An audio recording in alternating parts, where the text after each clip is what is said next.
Good day, Kabalen. Isang mapagpalang hapon po sa ating lahat. Today's vlog, itutur ko po kayo sa aming munisipyo ng Magalang, Pampanga. Yan po ang ating municipality at ipapakita ko rin sa inyo ang aming plaza. Yan, pag hapon po, marami po nagpupunta rito, marami po namamasyal.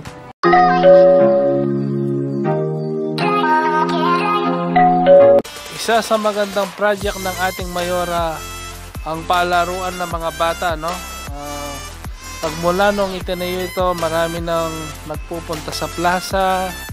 Yan, kung makikita nyo, maraming mga street vendors. Yan, kung gusto nyong magtusok-tusok, fishball, yan.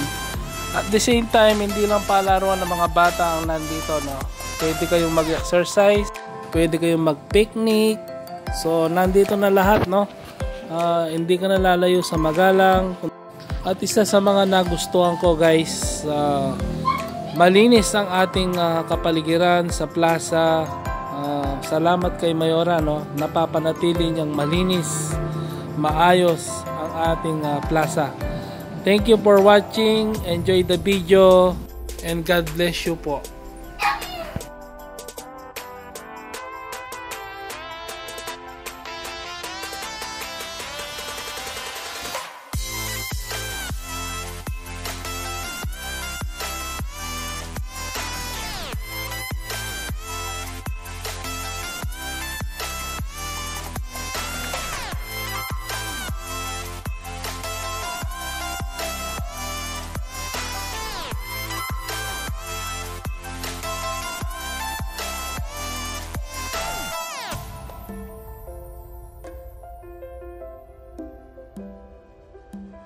Isa sa pinakamagandang bayan ng Pampanga ang Magalang, no, guys, kasi unang-una hindi po kami binabaha rito at may kasabihan ng Magalang, bago lulubog, no, kailangan mo nang lumubog yung tore or yung krus ng Angeles at San Fernando, no.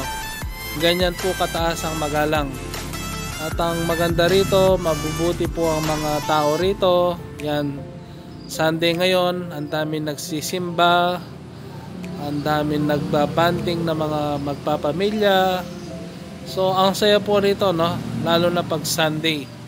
Kahit everyday, basta hapon po, no? Nagkakatipon-tipon yung mga tao rito. Get together. Yan.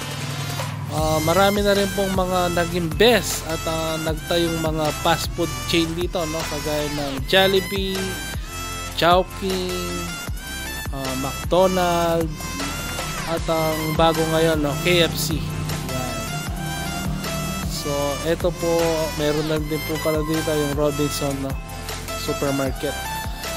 Yan, papuntang Mexico yan, guys. Yan, San Fernando. Yung daan na yan, yung tinutumbok na yan.